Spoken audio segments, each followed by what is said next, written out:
Yes, it's that time again. Everybody get your lighters out. It's fake CDC. And not to interrupt the concert, but welcome to the Deep Sports Podcast. I'm Matt Barnes of the Deep Six Podcast, and again, thanks for joining me for episode 2. Man, I just can't get over how awesome this intro song is. Whew. Fuck. Joining me again, as always, is Steven Spivak, my co-host on Deep Six Podcast. Hey, my producer here on this show. Steve, how's everything going? Hey, it's going. That's always the answer. It's just going. Steve, can you believe it? God, I look back and I think about this long, strange journey we've been on, and can you believe it? It's already been 2 episodes. Well, it hasn't been 2 episodes yet. We're on the 2nd episode, but yeah, but I get where you're going with it. In my heart, it's already been 2. My heart is full, and it's full of Deep Sports and Deep Six and our extended family and friends of the show. And that includes the people that you don't like that I do, like Kevin Carter. I don't hate Kevin Carter. But you don't love him either, because you had the opportunity to say that you do love him there, like I do, and you just ignored saying that. Wow, you just baited me in there, didn't you? I wouldn't say I had baited you, but I did get the desired result out of it. You're just the master baiter, aren't you? So for those of you who don't know or don't follow us on our platforms on social media, which you should be doing, and you're kind of all failures if you're not doing it, but you should be doing it. Hey, so if you're not, we have a Twitter feed just for this show now. Yes, we do. And when we get to the end of the show, Steve's going to give all that information. Yeah, you'll get all that at the end of the show, so you have to listen to it. I don't want to be trampled over with that stuff right now. But our co-host for Deep Sports, Kyle Blake Hahn, is not with us today. I can't even get into all the reasons why he's not here. Some sort of sick, sadistic medical concern. I don't know. His mom tried to bring him his medication here, and I just told him to leave. Like, get the fuck out of here. I don't want to catch whatever you got. So he's not with us here today, but rest assured, I do have a guest co-host for the day, and he's near and dear to my heart. It's my brother, Joe. Joe, how you doing today? Good, how are you? I'm awesome. So, yeah, when I was trying to consider different people I could have guest co-host with me, and one of the concerns we have about trying to get a guest co-host for this show is, somebody who will actually, be here and be present and be part of the experience. And someone's also a professional. Yeah, professional. And honestly, considering all those things, you weren't number 1 on my list. But hey, and I get that. But I'm excited for doing the show, and it's awesome. We're going to be talking MMA with Kyle Arenofsky, our MMA correspondent for the Deep Six and Deep Sports podcasts. And then we're going to talk a little NFL playoff action. We're going to do a Week 17 review. So we did Week 15 on our last episode, Episode 1. God, it's been so long. Episode 1, we did Week 15. Week 16 happened in between shows. We're not going to go over that. I mean, really, what happened. And then we're going to go over Week 17, preview Week 17, Week 1 of the playoffs. And, I don't know, we'll see what happens from there. So thanks for coming over today. Thanks for being a part of Deep Sports. And, yeah. Hey, no problem, Just glad to be here. Don't be afraid to say too much. Yeah, I got you. Kind of remind me of Apollo Crews. You're just smiling, appreciative of being around. Hey, he's just happy to be here, man. It's all an experience, and wow, everything's a learning experience, and it doesn't matter if I win or lose. It's just all, I'm here to learn from the veteran. It's all about coming out and having a good time. It's just about being here, being in the environment. That's all it's all about. And that's strangely accurate for somebody who doesn't even know who we're talking about. Exactly. So you really nailed the essence of the character. So, that's what I'm going to do in a second when we click over to our MMA correspondent. I'm going to try to learn from him. So we'll be back in a second with Kyle Arenofsky. All right, guys, we're back. And I'm on the phone now with our Deep Sports MMA correspondent, Kyle Arenofsky. Kyle, what's up? What's going on, man? Thank you for having me. Yeah, of course. So, when I started Deep Sports, one of the first people I thought about when I started thinking about people I wanted to have on the show and talk about, individual different things, one of the first people I thought about was you. So, I'm glad to have you on, and especially at a time where there's so many relevant things happening in MMA. Just this weekend we had UFC 207, and, everything surrounding that and everything that happened in the weeks leading up to it. So, logical starting off point, what happened to Ronda Rousey? Oh, yeah, like you were saying, it's unbelievable. It's definitely a transitional period, like Mike Goldberg has done, announcing, and Ronda Rousey, really a shocking performance. I think a lot of people picked her to lose the fight just because of how her fight last November against Holly Holm went, but 48 seconds like that, she almost got Ronda Rousey, because she would always just go out and crush girls. But, it was a very interesting fight just to see after a year's break how just shell-shocked she looked in there. It looked like she was at like an LA Fitness. I think I heard Michael Rappaport say that. That was pretty hilarious. But, and it just shows how nothing is ever set in stone in MMA. As soon as you think it's safe to say, this person's not going to lose for a long time, and then they go on a 2-fight losing streak, and now people are talking about should Ronda Rousey retire compared to, last October, people were saying, she'd beat Floyd Mayweather, and Joe Rogan said that she would beat half of the male bantamweight division. So really just shows how crazy this sport is. Anybody who was foolish enough to say that she could beat Floyd Mayweather in a boxing match was foolishly misinformed about her abilities to stand up and strike with somebody. If you saw her the other day, and this, it goes to show how important she was to the sport that, she's become a verb. She got rouseyed when she would rousey people. And she's really, they invented terms about how great she was for so long. But, leading up to this fight, it looks like she did, she got knocked out by Holly Holm. And, then she had almost a full year to kind of train and, expose and really fill in that weakness and that part in her game that was really a flaw. And she was doing all of her stand-up game training at Curves. So I'm not really sure what exactly happened there. What would be your take on that? Well, I'm not sure how much of the year off she was actually training. I remember seeing reports and pictures of her like, she hasn't been in the gym in months, she's getting fat and all this stuff, and then all of a sudden, they're talking about her return, and then she's booked. So I'm not sure if she had a year in the gym, but even if she did with that guy, Edmund, it seems like all they do is just hit mitts and, hit the pads, and that's all the videos that come out, and I'm not sure if she's really improving, her striking with this guy. She obviously didn't look like it, so was this whole year off wasted, or, was maybe too much time? Those are questions that will, never be answered.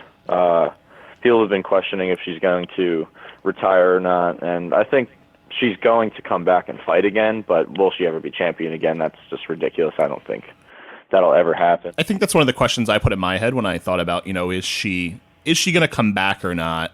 To me, it comes down to, is she going to be willing to put in the work that it is required to work her way back to a title spot or, a contention spot. And, based on what we saw in her training from Edmund, I don't know that she's willing to put in the work to get there. I don't see that effort out of her at this point that would lead me to say that I think that she should do anything besides retire. Yeah, we've seen with so many fighters that ego keeps them coming back, and obviously she made at least $3 million. That was the disclosed purse for, 45 seconds of work in the ring and then some months training afterward. And she's not an actress. As much people want to say, she can be in movies. Yeah, because she's famous. They put famous people in movies. It's kind of like a gag, but she's not an actress, and she can make, money in other ways, but nowhere near that much. So I think she will come back and fight. She won't be able to headline a pay-per-view, but who else has ever headlined a pay-per-view after 2 straight brutal knockout losses, So yeah, that never happens. We'll see, That's the only time it's going to tell, but I think she will fight. A fight that I could predict she'll fight is against Holly Holm for the 145-pound belt. That makes a lot of sense because she won't have to lose any weight for that fight. She can just kind of walk in there being whatever she's walking around at and go in there and just fight and see what happens. Yeah, it's definitely going to be interesting. And the whole card, UFC 207, it kind of just changed the whole landscape of MMA with Dominic Cruz and TJ Dillashaw, and really just the undercard as well. Really we'll get to Cody Garbrandt in a second. Steve, you look like you have something you want to say. Yeah, I want to make a quick note on what she might do if she doesn't come back to fighting. I'm curious what your take on this is as as a CM Punk MMA fan and not an MMA sport fan. I'm you make me sound like such an awful person. You are. Well, I am, but not in that respect. I see being a wrestling fan, I've seen a lot of people talk about her possibly transition into professional wrestling. And while I think that would have been a good move for her coming out of her fight last year, I think now she's lost all stock. I don't think that she can really... I think her name doesn't really mean anything anymore. Well, I think at that's this point. And that's one of the many things that people were discounting. You know, the hot Facebook take last week was, "Oh, Ronda Rousey's going to transition to being a pro wrestler." Well, right now, I think she's probably kind of an emotional wreck. I mean, we know what she is based upon how she reacted to her first loss. So I can only imagine how she came out of a fight that she convinced herself she was going to win. You know, how she's going to take that. And two, where is her name value at now? Exactly. So I'm not really sure why there would be interest in both sides at this point. And I'm not really, Kyle's not a wrestling fan, so I'm not really sure what his take on that would be. But, her name value in any respect right now is probably not as good as it was before. Exactly. So I'm not sure, what her value is as an actor or as, a WWE personality. Because even to be a WWE wrestler, there's a big difference between being a personality and being a wrestler. Because to be a wrestler, she'd have to go through like 2-3 years of training to be good at being a wrestler. Mm-hmm. So, we see what her commitment to training is already, as a fighter, and that's what her first profession is. So what's her commitment to training going to be to become a wrestler? Yeah, I think there's a genuine question mark there. Yeah, I just kind of brought it up because I think this fight that she just had made her lose a lot of her credibility and a lot of her promotional value. No doubt. So definitely. I think it's going to be very interesting to see if she doesn't come back and have another fight, what she goes on to do. So I think that's definitely kind of book closed on the Rousey thing. Joe, as somebody, Kyle, my brother Joe's here. He's co-hosting with me today as my guest. So that's the unheard of third voice in our room. What's going on, Joe? How's it going? As a non-MMA fan, what is your take on the Ronda Rousey situation? I think Kyle might be curious to hear that. Personally, in my opinion, Ronda Rousey, she had this year to kind of collect herself, get all sorted out with some better training and stuff, but it really seemed to be in the fight that she just came out and looked like she didn't learn anything in her time off or preparation. She just came out the same way, tried to come on in and just take her out in the first 30-40 seconds of the fight, and it just ended up turning right around on her. And that's kind of the layman's look at it, and I think that it's not, if a layman's look at it can be probably not too far from the truth, then that's not a good sign for her. Exactly, yeah. When the casual people who've only watched, Ronda and Conor fans and the hardcore fans are completely agreeing, that's never a good sign. But I think something a lot of people are overlooking is that she didn't ever win the UFC belt. She was appointed the belt when Strikeforce and the UFC kind of merged the women's division. So, people just kind of assumed she was the best girl, and they probably made the right decision. But the division was so new, and she was fighting just absolute amateurs like Alexis Davis. I mean, no disrespect, but a lot of the fights that she had were against people that had no business being in there with her just because of her judo background. She was just able to do things. Right, 100%. I mean, Ronda Rousey is to women's MMA, and not to cut you off, what kind of fucking people wearing gis were to men's MMA in 1993. It's kind of just a joke. I think you can also draw the parallels to Ronda Rousey in the likes of professional wrestling as just being, this standout of talent that is really only a standout because she was put in the right place at the right time. Yeah, definitely. And when you look at the the early days of the men's divisions, just to compare, there were champions back then that you're like, who? You don't even know their names now because the true best people in those divisions had not emerged yet. So Jens Pulver was the UFC lightweight champion, and then BJ Penn came, and Jens Pulver was, just a footnote, even though he was once dominant in that division. I think that's what we're seeing now. Yeah, 100%. And I think because she popularized the sport so much that, as someone who's a female athlete now, whereas before there was no real athlete, there was nowhere for a female athlete to go beyond, college. Besides, if you were playing basketball, you could go to the WNBA to really go somewhere with your athletic talent where you could make money. And now you can go be a women's MMA fighter if you have some sort of athletic talent, and you can go kick the shit out of people, and that could be your living. And Ronda Rousey showed women they could do that. So if anything, she's not a footnote, which is something that she can take home. even if she was kind of understated with how good of a fighter she was. So I think that there's a lot to take home there still, but she's clearly outclassed by the talent that is there in women's MMA now. And, she's got to think long and hard whether she actually wants to come back or not. And it'll be curious to see where it goes over, the next, I would say we'll probably know for sure within the next 8 to 10 months, whether she's actually going to come back or not. And, I'm curious where that's going to go. Do you think she falls off the face of the earth like she did after her last loss? I don't think it'll be as long, but I think she will fall away for a little bit. Okay. I mean, I think she'll learn how to handle it better this time, but it's still going to be something similar, I would think. But, we've kind of, beat a dead horse on the Ronda Rousey situation. There's just so much to cover with that. But, yeah, you mentioned Cody Garbrandt already. Cody Garbrandt beats Dominic Cruz by decision to win the Bantamweight Championship. Definitely, to me, it was the fight of the night. It was like one for the good guys. Like, I was so psyched to see him win. And not just because I hate Dominic Cruz, but just because it was just cool to see somebody who's so likable and somewhat genuine win a UFC championship. Even if he looks like 18 other people that are like walking the street in Kensington right now, he's like a genuine good dude, and it was cool to see him win. And like a flawless execution of a game plan too. It was like a tale of two cities with what Ronda Rousey and Cody Garbrandt did. Seriously, yeah. I had a feeling that Garbrandt was going to win, and not for any reason. I couldn't point to anything and say, oh, this is what he's going to beat Cruz with. And when on paper it looked like Cruz should be able to beat him, pretty easily, but it just seemed like a passing of the torch. Cruz has been there a while. He's been through some injuries, and Cody was just a young star. And like you said, one of the good guys. I will not be afraid to say that I absolutely hate Dominic Cruz. I've never rooted for him. Couldn't stand him even after this last fight. And we're in the same boat on that one. I thought maybe after he'd lose, I would appreciate him, but nope, not at all. So it was definitely a one for the good guys, and I was celebrating when Cody got his hand raised. Do you think this is more of a case of Cody just being that good, or is it because, the injuries and everything else have just taken a toll on Dominic, and he's just not the same fighter he was before? I definitely think Cody is that good, but if there's a rematch, who knows? Because Cruz is so methodical that he could come in the rematch and just do something different that we, as just viewers, could never even notice was an issue in the first fight, and he could dominate him in a rematch. But I think we're going to see Garbrandt versus Dillashaw first anyway. I think Cruz is, like I said, too methodical to just go back right in there. Maybe he wants Cody to, get banged up a little bit, and he'll have some extra time to train and, recover. And like you said about the injuries, we never know if guys are going into these fights banged up or they just push through it. There's always stories like that after a fight where someone gets a surgery and like, oh yeah, I was so fucked up in my last fight, something like that.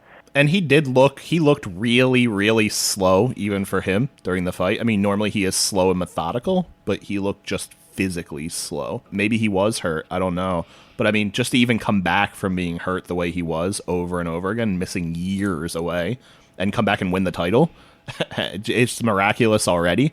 So I wouldn't put it past him to be able to come back and, take it back again. And I think there's something to that thought that you have, that maybe he did come out right away and say, I don't care if he gives the first match to TJ Dillashaw. So there might be something to that he wants to see him fight again and see, if he can expose something before he gets his rematch. Yeah, Cruz is a smart guy. He's not just going to jump back in there because the opportunity's there. I have to give him that. And he's definitely, he's a badass for overcoming all those injuries. There's really no other athlete in this sport, and really any other that I can think of, where, you've had that many knee injuries and surgeries and years off and come back and right where he picked up. He didn't really have any problems with Faber or I believe it was Mitsugaki. He finished in like 30 seconds. So, he's definitely one of a kind in that aspect. Yeah, absolutely. And no matter how much I hate him, I am interested to see where he goes next, whether that should be take some time off and wait and see what happens, or if, he jumps back out there and just fights somebody else. I don't really know what's going to happen. But, I am interested to see what happens because, regardless of whether I hate him or not, he is a great fighter. So really the only other thing we have to really talk about with UFC 207 is just how horrendous the fucking judging was during that show. The judging was a serious issue during that show. I mean, during the main show, if you only watched the main show, really the only thing you're going to notice was the Tarek Saffiedine decision. But other than that, it was just really fucking bad the whole night. I mean, I think that's why so many people, even Rogan mentioned it on the main show, that, there was the possibility that Cody Garbrandt might not take a decision. Oh, yeah.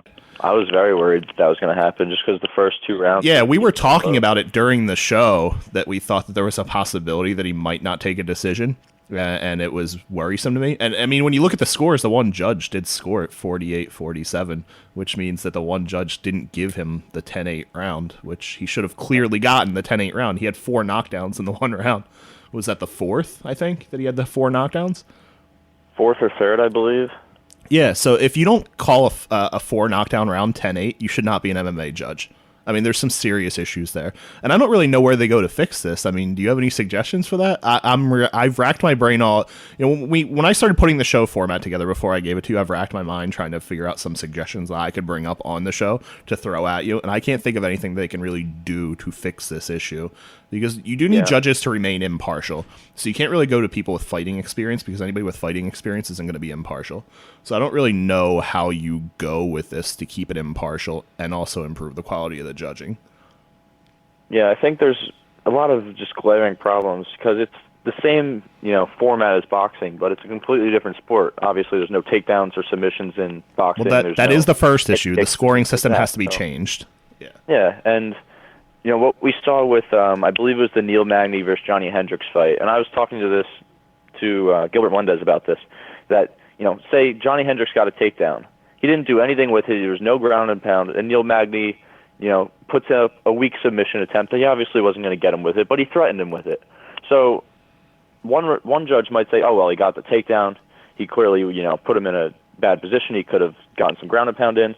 And then another judge can say, oh, wow, Neil Magny almost, got that submission. Johnny Hendricks was in trouble there. And they're not the most educated judges. They know what they're watching, but they're not all on one page, obviously. So that's a situation that happened in that fight, and I clearly thought Hendricks won, and then they gave it to Magny. And I was not really that surprised just because the judges, they see a completely different fight from one another and from the fans. Yeah, it's an issue. And I mean, you brought up a good point with the scoring system. Boxing and MMA are so different that it's just kind of ridiculous that they've continued to use the same scoring system. I'm not really sure how you fix that either. I don't know really where the suggestions are coming from. I think Joe Rogan suggested the Eddie Bravo system for scoring would be a good idea to go with. But I'm not really sure, there's no real movement to get behind that, so I'm not really sure what's going to happen. But I just thought it was worth mentioning just how horrendous the officiating was, judging rather. And that Saffiedine fight, one judge scored it 30-27 for Tarek Saffiedine, and the other two scored it 29-28 for Dong Hyun Kim. So it's not even like they were 1 point off. No, that's a major difference. Every round went to Saffiedine, and then there were two who thought that 2 rounds went to the other guy. It just shows how there's absolutely no basis or any of the scoring, and it's just so subjective. So even in fights that I thought were decided correctly, like the Garbrandt-Cruz fight, I couldn't believe that judges were giving 2 rounds to Cruz. I thought that maybe he took a round, but I thought it was more of a clean-cut 5-0. So I'm not really sure where some of the scores come from, if it's an education issue. And again, I don't think you can use fight experience as your basis for who's going to judge a fight, but there's a solution out there. I just don't know that anybody's really come up with it yet or how to implement it. Steve. Can someone inform me real quick? Who decides who gets to be a judge? State Athletic Commission. So, there's you have to have qualifications? You can just apply to do it. Yeah, you can just apply to do it. So you don't need any real qualifications to be a fight judge? I mean, normally your judges are, educated people. I mean, lawyers and doctors and shit like that. But, it's not just like fucking Joe construction worker off the street that's going to go be an MMA judge. But I mean, there's no training involved to be this is what we're not to my knowledge. Chael Sonnen actually had Doug Crosby, who's an MMA judge. He had him on his podcast, and he was just peppering him for an answer on if there's training for judges. And he didn't say it flat out, but the answer is no. There's no across-the-board training program. I think he was saying that they watch videos, but there's no set in stone, you have to do 2 weeks of this, a month of this, and watch this, and judge these amateur fights. There's nothing set in stone for any commission, let alone all of the commissions for you to be a judge. So all these people, they may have been vetted at different extents, or not at all. So, one judge might be an absolute true expert on the ground, and one might barely understand wrestling from jiu-jitsu. So I guess that kind of keeps with the being impartial thing, but at the same time, I feel like if you're judging a pretty high-profile fight, you should have some sort of... That's impartial to the point of not knowing whether you're watching MMA or watching gardening, though. True, but I mean, you to your point, Matt, you don't want someone going in there that has X amount of fight experience or whatever. So maybe the answer is a training course, but then your question next is then who? How do you keep it impartial? who teaches the training course, because That then too. you have to have true. somebody that you trust enough to train the course, and that person has to be impartial, and that person has to be deemed to be somebody who's really good at judging an MMA fight. It's And I don't know that there's one judge out there that I trust enough to teach that course right now. there's no doubt it's an extremely hard question to answer. Yeah, so that kind of wraps up the UFC 207 talk, but that is not the end of news in MMA right now, because we've had a rash of PED news left and right lately. Hand in the mouth. Kyle, I know Oh, you have a yeah. lot to say about that. I'm just going to let you kind of take the ball and run with it. I guess we'll start with Cyborg, I guess, and then kind of just run down yep, the list. that's right where I was going. 'Cause, I mean, Cyborg, for those who don't know, is I guess you can call it a female mixed martial artist. She's It's Brazilian. questionable. She usually yes, exactly. She usually fights, I believe, at 145 pounds. She fought in Invicta and other organizations other than the UFC. And she's popped in the past for steroids, PEDs, testosterone, horse meat, anything under the sun. She's, had it in her system. And once again, she tests positive. I'm not sure exactly what. I'll, claim ignorance on that one. But this all comes after she's been bitching for months that she cannot make, let alone 135 pounds or 140 pounds. But she says she cannot make 145 pounds now, which she used to fight at. In reference to not being able to agree on a weight with Ronda Rousey, I can't make that weight. I can't make that weight. I can't make that weight. And then got pissed when they set the 145 title fight because she wasn't invited to be part of the fight. Yeah, like you said, you couldn't fight the weight. What do you want them to do? Move it up to 155 so you and your three fucking disgusting steroided out cousins can fight in the division? It's just ridiculous. And she posts videos on Instagram of her like deadlifting 350 pounds, and then she complains that she can't cut the weight. I get it; it's a tough weight cut, but you're not even helping yourself. So I don't know what's up with this lady. Does she want to fight? Does she not want to fight? Does she just want to fight? Just like bums in other organizations. That could be it. Maybe she doesn't want to fight Amanda Nunes, but who knows? I'm fucking tired of hearing about her. It's really just gets on my nerves seeing her name in the news, and she's always complaining about something. Well, as soon as I saw it in the news the other day, I thought about you because, Flattered. for one, none of us are going to have to hear about her for, I would assume, probably a 5-year period. I don't really know how long the suspension's going to be, but I'm assuming it's going to be a 5 because she's popped before and she's been suspended before, hasn't she? She has been suspended before. I'm hoping it's a 5, but what we've been seeing is like these fighters have some sort of excuse for it. They'll say, "Oh, I was in this, I didn't know." And then it gets reduced. It's kind of like when you get a speeding ticket and you end up with a seatbelt and unclear plates, Yeah, I'll plead to testosterone, but not horse tranks. Yes, exactly. So, I don't know. Even if it's 2 years and there's no division for her right now, I don't think we're going to see her in the UFC for a long time, if ever again. This is kind of like, it reminds me of the Chael Sonnen versus Vanderlei Silva saga, how, it kept on happening, and then someone would test positive for this, and they would get canceled for something else, and we never saw it. So I'm not really expecting to see Cyborg fight in the UFC at any weight class. Speaking of Vanderlei, you saw that he was announced as a Bellator signing, right? I did see that, yes. Maybe we'll finally see that fight now. So 3 years later, we'll see Cyborg fight. Maybe. I'm not sure who for. Maybe when Bellator is signing, the Cyborgs and the Misha Tates and Gina Carano, kind of taking a women's strategy, kind of like their men's strategy, where they're signing everybody that the UFC cuts that can't fight anymore. And that's not a shot at anybody in particular, because I still love Lord Chael. But, there's a reason why he's not working for the UFC anymore. Oh, yeah, come on. I'm not, I love the guy, but he's 40-something years old, and he's not in his prime anymore, that's for sure. And they did just sign Rory McDonald, who's still in his prime, so watch out for Bellator. They've got some good fights coming. They did sign Rory, so that's a great fight. I think the problem with signing guys like Rory for them is that they're not going to be able to find enough competition for him. Yeah, Bellator has some good guys, but definitely Rory's like the upper echelon of that division and the whole organization. But with time, they're going to start, picking up more guys that are free agents in the UFC. They don't want to deal with Reebok and, the new ownership. So I definitely think it's going to be more competition than we've ever seen between the two promotions. Just trying to tiptoe on like thin ice there, because I know that Kyle did get to meet Chael Sonnen and Gilbert Melendez last week. So it's kind of a big week for him, meeting up with some friends, just a casual hangout at a bar. Oh, yeah. That was an awesome experience. It was very cool meeting Uncle Chael and little cousin Melendez, He's such a little frail man. I wouldn't call him frail. He's like he reminds me of like a little mouse, like a pet mouse, He's the funniest dude. He's so like happy-go-lucky. What was up with his hair when he was on the ESPN broadcast this week? He looks like he has hair plugs. I didn't see the ESPN broadcast this week, and he was wearing a hat when I when I met him. But I don't know. He can do whatever he wants with his hair. He's Gilbert Melendez. He was on 207. His hair looked like AstroTurf. I don't know. I'm not going to ask him about it. Did Chael have anything on the Brock Lesnar and Jon Jones suspensions? Not that I heard, but, I mean, he knows all about the suspensions. And That's kind of what I was figuring. That I think Jon Jones is actually sort of innocent.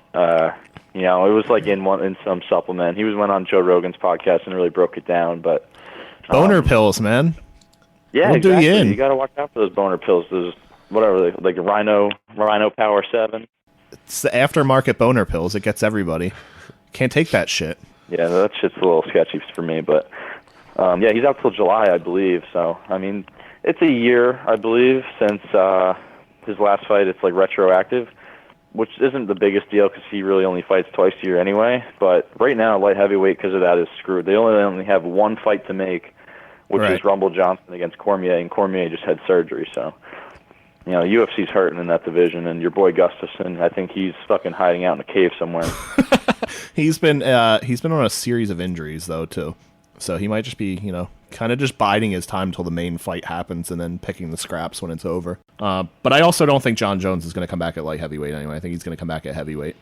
That's interesting. That would be a cool move. I think the UFC would love that too because he's pretty much tapped out that entire division. Well, I also I'm running under the assumption too that I think the UFC is going to start a super heavyweight at some point soon. I mean, it would be beneficial for him because if he goes into heavyweight, then the field shortens there too, and he can just dominate that division.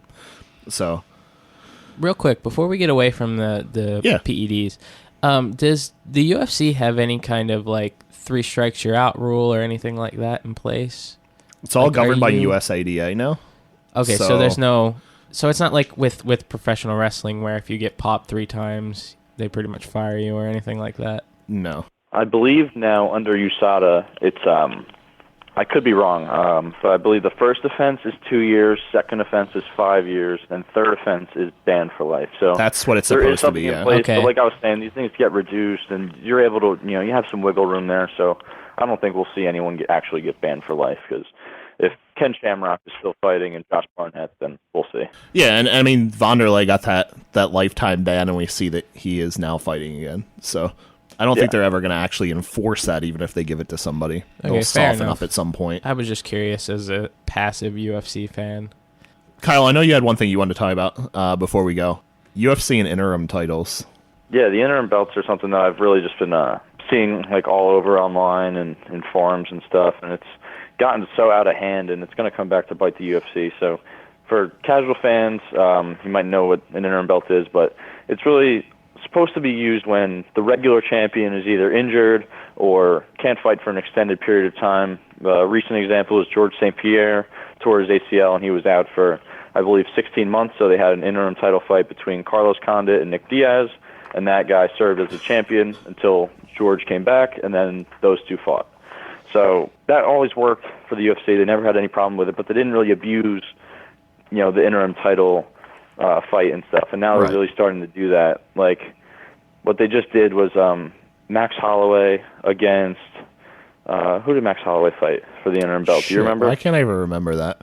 I know I had it written down. And I can't remember. Well, Max Holloway fought for an interim belt, and I can't remember who was it. It wasn't Frankie Edgar. It's not as memorable, I think, because I watched the fight, but it wasn't like. Oh, Anthony Pettis. It was Anthony Pettis. But I remember, it was like a one-sided fight too, so I think that's why it wasn't as memorable. Yeah, Max Holloway beat Anthony Pettis very easily, and that was for the 145-pound interim title fight.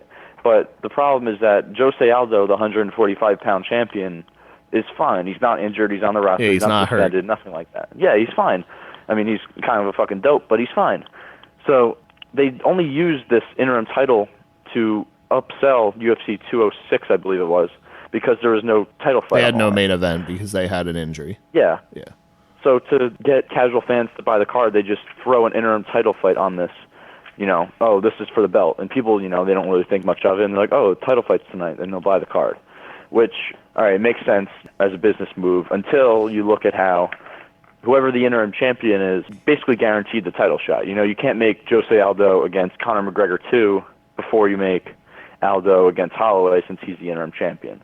Well, that's one of the reasons why they got in the mess they're in, because they keep deferring to Conor McGregor super fights rather than actually making him defend the titles that he holds and making the people around him defend the titles that they hold.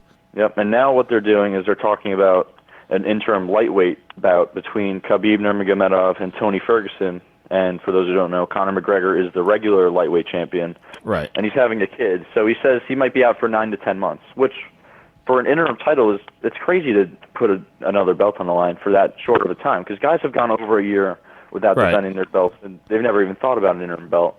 So I'm predicting right here on the Deep Six podcast, I'm predicting that Khabib Nurmagomedov wins the interim title and gets injured and will be out for a year. And it's going to be a disaster for the division. Because it's not even that outrageous of a prediction considering who we're talking about. Listen, he's going to have the interim belt, and he's going to get injured, which is going to just completely just ruin the division because he's guaranteed a fight against Conor McGregor. McGregor is then going to go up and fight Tyron Woodley at 170 in the meantime, while Khabib is fucking wrestling bears in the mountains, and he's going to get injured in training for the Woodley fight, and the division's not going to have a title fight for over a year. It's not unforeseeable. That's if they can even agree on the Khabib versus Tony Ferguson fight, because Tony Ferguson wants to get paid. I believe they're like just about have it booked now for UFC 209. Khabib said that he would pay him out of his own pocket, so I that's how hungry he is for an opportunity to destroy somebody. Khabib's a savage. He's one of my favorite fighters on the roster. Me too, and I wouldn't bet against him, and that's why Conor McGregor won't fight him. It's not the injury thing. He won't fight him because that's a fight he can't win. Just putting it out there. That's a fight he can't win. Prediction by you. So we'll see. All right, Kyle, I appreciate your time today, and we'll catch up in a couple of weeks once more shit has happened. By then, Holly Holm will have fought, and for the inaugural 145-pound women's championship. And, I don't know, maybe we'll have some resolution on the lightweight title situation, see if Conor McGregor is ever going to fight anybody again that actually fights in his own weight class. And all other sorts of PED shenanigans, I'm sure. Yes, of course. Thank you very much, gentlemen, for having me. No problem. Kyle, where can people find you on Twitter? You can find me on Twitter at Kyle Arenofsky. It might be easier to just look up Steamboat Willie so you don't have to misspell my last name. So, yeah, Steamboat Willie on Twitter. I'll pop up Kyle Arenofsky. I'm always tweeting some Real Fisherman Hours shit on there, so enjoy. Yeah, we'll make sure to put that in the show notes so people can find you a little bit easier. Yes, absolutely. Kyle, thank you very much. Yep, take care. All right, so special thanks to Kyle for doing his first appearance of what I hope is going to be many on the Deep Sports podcast. Yeah, Steve, it'd be nice to have him come back and talk some more about MMA. Steve, he you seems feel very educated on the topic. Well, so did I. Let's not underscore how educated I am. Yeah, but well, do you feel like you learned anything? I do. Kinda. Well, that's what's important, because I feel like we're not just here for sports and social commentary. We're here to really educate the audience and potentially you. And me. I could use all the education possible right now. At least about sports. Exactly. Yes. So I'd say that went really well, and I thank Kyle again for appearing on the show. Because let's be honest, my favorite sport is a fake one. So make sure everybody go on Twitter and follow Kyle Arenofsky. File him under... Follow Kyle at Steamboat Willie. Link in the show notes, like we said. So let's move on to some NFL coverage now. Last time on the show, like I said, we covered Week 15 and we discussed some of the things we thought would happen. I'll turn back around when Kyle's back on episode 3 and do my told you so's and some of the things that we talked about. But today we're going to cover Week 17 and just look at the playoff picture and some of the other things happening around the league. But just looking at Week 17, just looking down the list, Patriots beat the Dolphins 35-14. Dolphins don't show up in what I don't want to say it's the biggest game of the season for them, but if they beat the Patriots, and this was a home game for the Dolphins too, this was in Miami. If they beat the Patriots, they had the opportunity to get the 5 seed in the AFC, which means going to Houston to play the Texans, who have Brock Osweiler back in at quarterback because Tom Savage got hurt. But we'll talk about the Texans in a little bit. But instead, with losing, they are now the 6th seed, and they have to travel to Pittsburgh this Sunday to play the Steelers. And I think universally everybody agrees that this is not a good matchup for any team to play the Steelers in the first round. Oh, not at all. Yeah, and normally most years the Steelers are missing one of their big 3. going into the playoffs, and this happens to be one of those years where they are not missing one of their big three, and they're all rested because they didn't play in Week 17. They're all ready to get out there and beat up the Dolphins. So it's not going to be a good experience, and I'm not really looking forward to it, especially today they announced Ryan Tannehill's not playing in the game. So they're going to be going back with Matt Moore again, and we saw Matt Moore for what he is against the Patriots. Not the quarterback who played the couple games before that, more like what you saw against the Patriots. Just, not very efficient, doesn't get the job done. He is a backup. He's a high-level backup, but he's a backup. Definitely not the guy who you want starting against the Pittsburgh Steelers. No, I'd feel a lot better with Tannehill playing. A little bit more athletic, can outrun the blitz a little bit more. And one thing that he's been criticized a lot for over the years has been his deep ball accuracy. And this year, he is, statistically speaking, the best deep ball passer in the NFL this year. So I don't really like our chances that much going into the first weekend. And, for people who don't know, I am a Dolphins fan. Joe is a Steelers fan. So this will be an interesting weekend in terms of, who's going to be able to brag a little bit. But it's probably not going to be me. Probably going to be Steelers, let's be honest. That's a fair shot to take. Bengals beat the Ravens 27-10. On my show notes, I marked this as the Meineke Presents Who Cares Bowl. And I think that was probably appropriate. Two teams who are going nowhere. Bengals, Ravens, both terrible teams this year. Scrubs. Yeah, and both teams have been traditionally winning teams. I mean, the Ravens, this is 2 years in a row where they didn't make the playoffs. But for the Bengals, this is, God, I don't remember. I mean, for like the last decade, they've been a playoff team now. I mean, before that, they were used to having, a top 10 pick every year. But for the last decade, they've basically been a playoff team every year. So this is a new position for them to be in where they, they're picking in the top 10 in the draft, and just a lot of problems. Nothing really went right this year for the Bengals. Yeah, usually the last couple of years, it's been Steelers, Bengals, Ravens kind of duking it out for the top spot. Right, and that didn't happen this year. No, the Steelers kind of just, after they got over their hump in the beginning of the season, they just took over. It was really just a one-team division this year. I mean, the Ravens were in it up until Week 16 when they lost that game against the Steelers. But, I would like to say probably they were never really actually in it. Oh, yeah, no. Statistically, we're in it, but not actually in it. Titans beat the Texans. Tom Savage hurt in the game. Brock Osweiler back in, like we just mentioned. Texans are moving into the round one of the playoffs with their $72 million quarterback that is a backup back in as the starter. I don't really know where to go with that. They did just lose at home to a team that's not going to be making the playoffs in the Titans, who may have, this game might have been for the division if Marcus Mariota didn't get hurt. And the Titans, mopped the floor with them. I mean, it was 24-17, but it was not as close as the score indicated.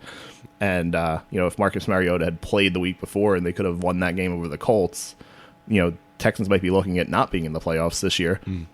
So I don't really know what to make of that at this point, but I know that means the Texans aren't a very good team. Oh, no, not at all. Yeah, and that's why you don't want to be the 6th seed in the AFC, for you Dolphins fans out there. Bucks beat the Panthers. Moral victory? I don't really know. I did write that down, but it seems like it's more of a moral victory than really any kind of regular victory. The Bucks were in the playoff hunt until the last week, but they needed some crazy sort of scenario where they needed like 4 or 5 teams to win, they needed another team to lose, and they needed a tie to make the playoffs. I mean, it'd be nice to see them in the playoffs because they haven't really been, a team to talk about in the last couple of years last couple of years they kind of have been, but, it'd be nice to see them back in it. Nice in terms of just seeing another team in there. Exactly. There's nothing I really see on that team that I want to root for. Mike Evans. Mike Evans is a good receiver. I mean, that's about it. Fantasy-wise, there's people I want to root for on that team. Yeah. It would have made the division much more interesting if they had won just another game. I mean, then they would have made the playoffs, and who knows from there. But it would have at least made the division closer because the Falcons kind of just ran away with it this year because the Panthers weren't very good. The Saints still aren't a very good team, so it made things much more interesting that the Bucs won another game. But other than that, it was next year's probably their year. They're probably one more year away. Add a couple more pieces on defense. I mean, the offense was really good this year. I mean, they have a couple running backs who can go. Mike Evans can go. A little injury prone, but he can go. Vincent Jackson won't be there, so they'll have to find another receiver. So, see where they're going, but I think they're headed good places for next year. I mean, they did just wipe the floor with the Panthers. Yeah. So, I mean, everybody did that this year. Yeah, Panthers are a bunch of scrubs anyway. Who cares? Right. Colts beat the Jags. Jags fire Gus Bradley and are still somehow worse after firing their bad head coach. I don't really know how that's possible. Friend of the show, Kevin Carter, maybe he can answer that for me on the next show. Somehow they fired their awful head coach, and they got worse. I don't understand how that happens. Blake Bortles is an issue. I think Blake Bortles came out this week. I think I saw in some interview where he said he needs help to be a better passer. And, I think the one thing you don't want to see out of, if you're an NFL team, I don't think you want to see out of either your head coach or your starting quarterback any sort of lack of confidence. Whether you're Blake Bortles or you're Tom Brady or you're fucking Robert Griffin, you don't want to see your starting quarterback or your head coach or anybody in between have any sort of lack of confidence. It's not a good sign. Oh, yeah, it's a huge break in the team, for sure. Because Gus Bradley made an announcement that he's going to follow Anthony Lynn wherever he goes. So they're going to come as a package deal, kind of, wherever they're trying to go. If he gets a coaching job. I mean, Exactly. That doesn't mean he's going to get a job. Oh, yeah, exactly. But if he did get a job, I don't think Gus Bradley's going to be out of work. He'll get a defensive coordinator spot somewhere because, he was with the Seahawks before he got the Jags head coaching job, but he was a good defensive coordinator. He's super aggressive. He knows how to use his personnel well. And I think that everybody had hopes for the Jags he would be able to do that, but I think the responsibility of running an entire team was too much for him. So I'm not really sure, where he goes, but I don't think he'll be out of work for long. No, probably not. Vikings beat the Bears. Sam Bradford, he had to fucking get it on the Eagles just one last time. Sammy Sleeves. Of course he did, this son of a bitch. Tanked this team the entire season. 5-0, they started the season, and they end up 7-9. And of course he has to win the last game of the season just to make that Eagles pick that they took from the Vikings for him just a little bit worse, just by winning that last game. It dropped 2-3 spots? Yeah. Yeah, just by that. It was a 38-10 victory, too, so it wasn't even that close. Jets beat the Bills 30-10. Cardale Jones and E.J. Manuel played. LaShawn McCoy was carted off. Rex Ryan was fired the week before. The Bills are a fucking train wreck right now, of Amy Schumer proportions. It's not good right now.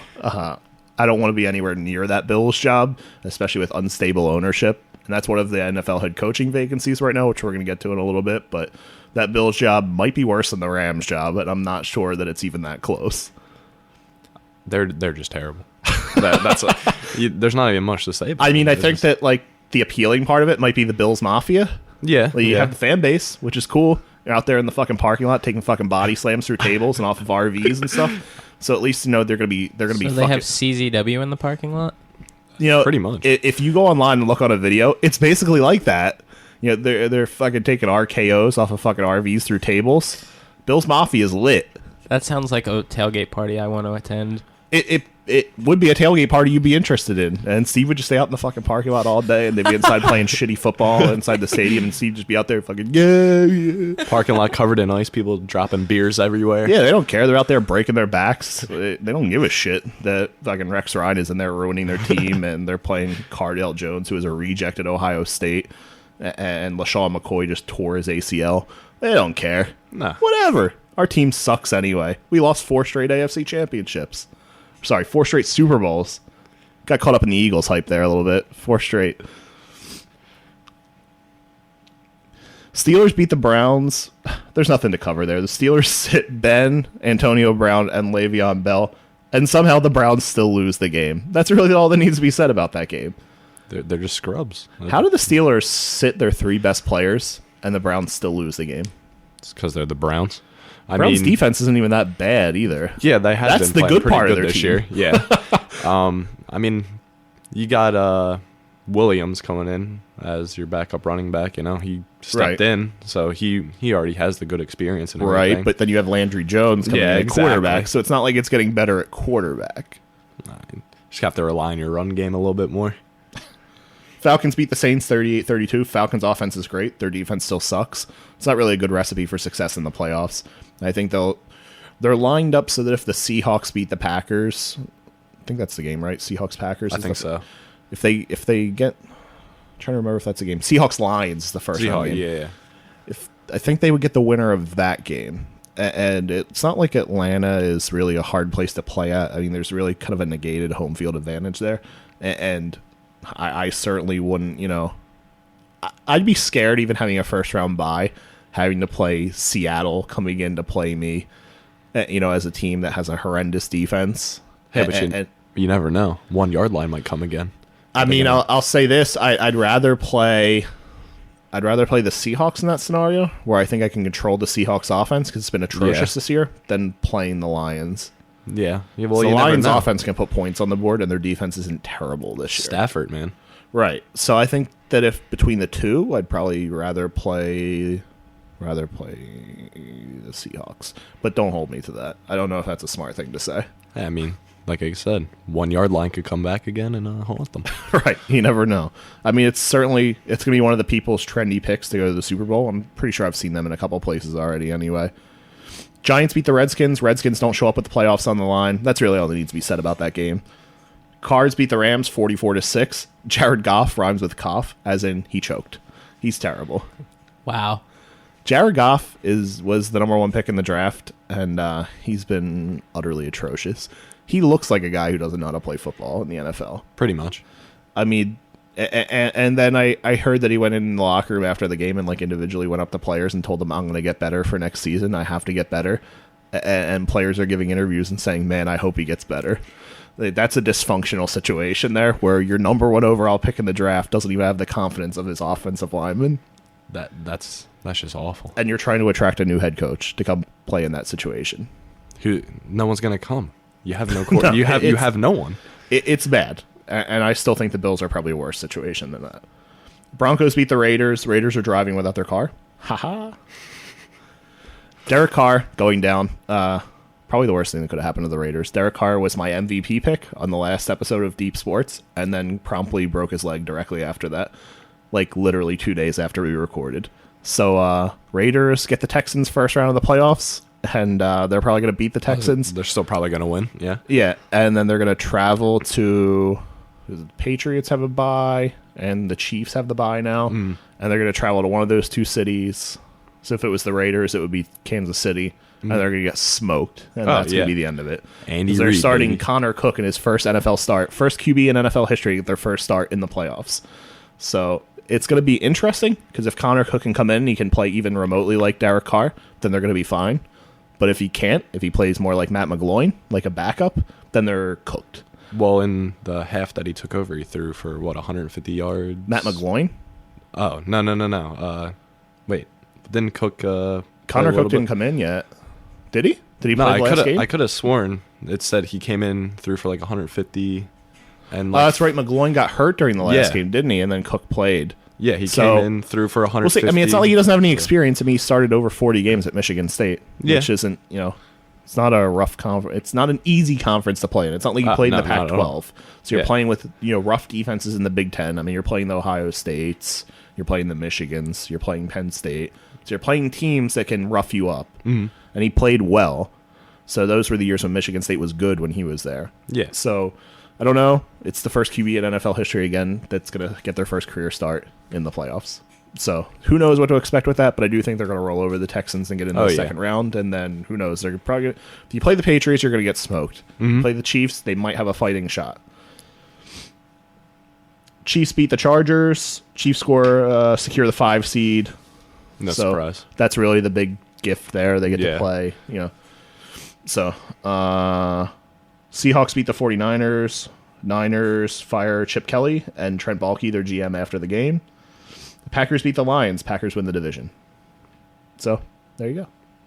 That's your Week 17 wrap-up. I'd like to print a retraction on my own note there. The Chiefs secured the 2 seed, not the 5 seed. That was a typo. Yeah. So the Chiefs do get the first round bye. They displaced the Raiders. The Raiders got the 5 seed because the Chiefs won. Yeah. NFL wild card preview. The Raiders are going to be at the Texans. That's probably the worst playoff game in NFL history. You have 2 teams that are going to be starting backup quarterbacks in the Saturday afternoon game of the first weekend of the playoffs. Nobody's going to watch this game. ESPN paid something crazy like $100 million to get this game. It ended up being the Raiders and the Texans with backup quarterbacks. That's sad. I think the projections are that they're going to lose like $60 million on the game. Holy cow. Yeah. And it's not like this is going to be the matchup before the season. You have to pay the money for the matchup before the season starts. That's crazy. You don't know that you're going to get the Raiders, who just lost an MVP candidate at quarterback, versus the Texans, who are a fucking train wreck on offense. So you don't know that that's going to happen before the season, but now they paid $100 million for a playoff game that's going to end up being the worst playoff game of the season. That's sad. I feel sorry for ESPN. I don't feel sorry for ESPN. I don't feel sorry for them, ESPN. but I mean, $60 million, shit. I mean, they're going to take a bath in the game, and good. It's going right back to Disney. Screw it. Right. Lions at the Seahawks. Lions look really good. It's going to be a tough road game because they have to play at Seattle, but I really do like the Lions in this game. I think the Lions have a chance to take it. Seattle's defense has been good this year, like they normally are. Yeah. But their offense has been not very good. It's been atrocious this year. Their offensive line stinks. Russell Wilson doesn't look good this year. They haven't been able to really find a running back to replace Marshawn Lynch. It's just not going to be a good game. I don't think it's going to be a good game for them. I think their defense will be good, but their offense is not going to be able to put a lot of points on the board, and I think Stafford puts up 1 or 2 touchdowns. It's probably going to be enough to win. Yeah, probably. Dolphins at the Steelers. Tannehill not playing. Originally, this was unlikely to play, but he was announced he's not playing today. Steelers are going to smoke the Dolphins. It's a road game in Pittsburgh in January against a team from Florida. Easy. It's not going to be good without their starting quarterback. It's Hey. going to be a bad, bad, bad day for Dolphins fans. Hey, you never know. Steelers haven't been showing up in the first half in a couple of games. You never know with backup quarterback. But Could be a chance, I guess. Yeah. I think it was ESPN that did the poll last night of who do you think is going to win the AFC, and Dolphins were last with 1%. They didn't put their logo up on the screen. Wow. It was just listed as an addendum. They That's- listed the Raiders and the Texans ahead of them that don't both have their starting quarterback playing either. Wow. that's bad. And our worst teams, it's because they have to play at Pittsburgh in January with a backup quarterback. It's not a good scenario. Giants at the Packers, probably the 2 hottest teams going into the playoffs right now. I wouldn't want to play either one of them. I still think the Giants are my NFC Super Bowl prediction pick. I haven't changed that at all. The game is in Green Bay because they won the division. I don't think it's going to matter very much. Toss up. Maybe. Giants were out in Miami this week partying, but I don't think it's going to change anything either. No, I think the not Giants at are all. going to go in there with their offense and smoke the Packers' weak defense and roll on out to the second round. So that's where we're at on NFL Wildcard Preview. One more thing I wanted to cover with the NFL. Head coaching openings right now. Denver, Gary Kubiak retired this week for health concerns, so Denver's an opening, San Diego's an opening, San Francisco's an opening, Buffalo, Jacksonville, and Los Angeles. So there's 6 openings. San Francisco is an interesting scenario, though.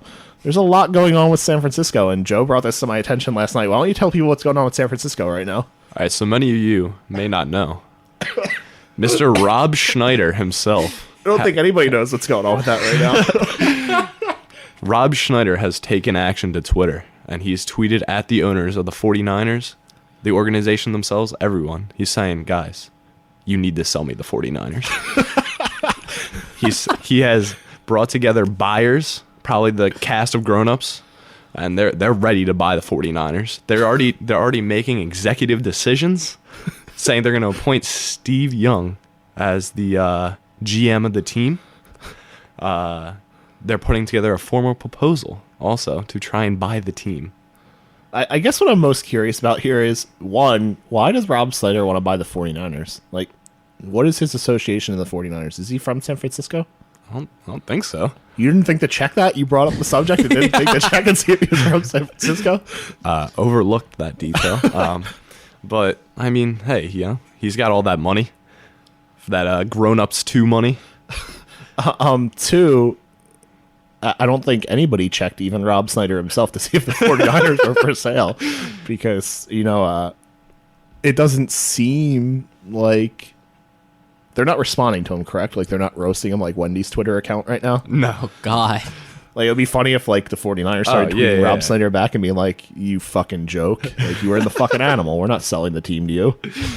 No, I don't think they have responded to him at If all. you were Jean-Claude Van Damme, we'd sell. But you're Rob Schneider, so shut up.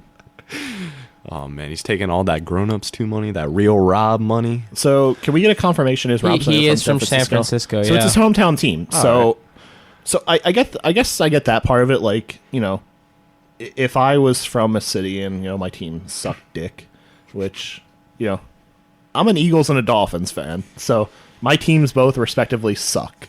I mean, the Dolphins are a playoff team this year. They were really good during the regular season, but as soon as Tannehill got hurt, the season was basically over. Pretty much. And the Eagles are a train wreck. Doug Peterson's a bad coach. And, people are going to say give him more time. But I think we saw enough this season to know he's a bad coach. And I get the fans' perspective of wanting your team to be better. But I don't know the best way to do that is to start tweeting at the owner of the team, tweeting at the team's social media director and saying, hey, sell me the team. I think if Sell me the team. I think if you have to tweet at someone to get them to sell you the team, It doesn't speak to your business acumen that you didn't go through Right, proper business like- channels to try to buy like the team. I could tweet at the 49ers, hey, sell me the team. And it's just the same thing. It's like, Excuse me, 49ers, I have a counter offer. I would like to outbid Mr. Rob Schneider. I have another offer for the team. with a can of baked beans and a used Band-Aid. I know somebody who is in Grown Ups 1 who has more money than Rob Schneider. I would like to buy the team. I don't know. It's just, it's a mess. Yeah, that's kind that's of an awkward situation, it's, especially for a team with no leadership right now. Like, That's why he's trying to get in there. they're making the team a joke, though. Like, this is going to yeah. turn into a big joke. I think it already is. Well, Like, it's a joke I mean, here, but I don't know if this is widely spread yet. Like, has ESPN picked up on this yet? If you Do Google know? Rob Schneider or 49ers, it's in coming the up. top of the news feed. I saw it on ESPN's Snapchat thing. So that's pretty embarrassing. I have one thing to say, Rob Schneider. Yes. If you put your heart to it, I believe that you can do it. Moving on. Moving on. Steve, that was great. Well, maybe next time we come back with Deep Sports in episode 3, maybe Rob Schneider will own the 49ers. I don't know. I mean, it's an ever-expanding world, and, maybe by next time, Ronda Rousey will be a fucking WWE superstar, and Rob Schneider will own the 49ers. Who knows? It's a crazy world we live in right now. And, Wouldn't that be some shit if that all happened? that's the joy. In 2 weeks, that all happens. That's the joy of the Deep Sports podcast, Steve. That you never know what can happen. You never know. That's the joy of Rob Schneider. He's an unpredictable man. But alas, I heard he likes to go to Home Depot. Rob Schneider is a football.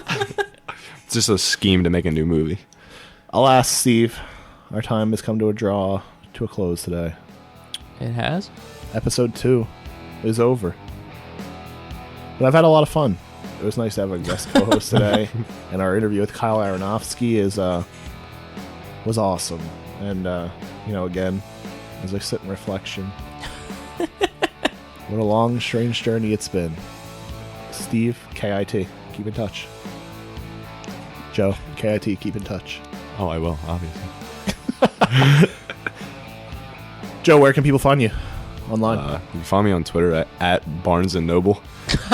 Don't tweet at Barnes and Noble. Tweet at my Twitter account. If I tweet Barnes & Noble, can I ask if I can buy them? I mean, if you're Rob Schneider, yeah. Because apparently Rob Schneider just knows no bounds. You know? At Barnes N Noble? Yes. Okay. Which Or we'll just- link in the show notes. Or just type in Joey Barnes and it'll probably come up. Okay. And, of course, you can find me at the Matt Barnes, on Instagram at the Matthew Barnes. Steve, what are the links for the Deep Sports social media accounts? They'll be in the show notes. But, sweet. But you can, right now, the Deep Sports Podcast is in its infancy on Facebook and Twitter. We don't have enough Facebook likes yet to get an @. handle for That's Facebook. all right. We're going to be there. But we'll get there soon. And you can find us on Twitter at Deep Sports Pod. Sports made it a little hard to put cast at the end. But yeah, Deep Sports Pod, of course, like I said, everything will be linked in the show notes. And if you're not already subscribed, then you should subscribe to the Deep 6 podcast, where you'll get the Deep Sports podcast every other week through iTunes, Google Play, Stitcher, and Podbean. Yes, please, please, please make sure that you're following both shows. And, of course, you can find everything related to the Deep 6 podcast and the Deep Sports podcast over on deep6podcast.com. Absolutely. So, once again, thank you from all three of us for joining us for episode 2 of the Deep Sports Podcast. 2. And join us again in 2 weeks for episode 3, when my co-host hopefully recovers from his grave illness. Kyle, we love you. Get better, buddy. Peace.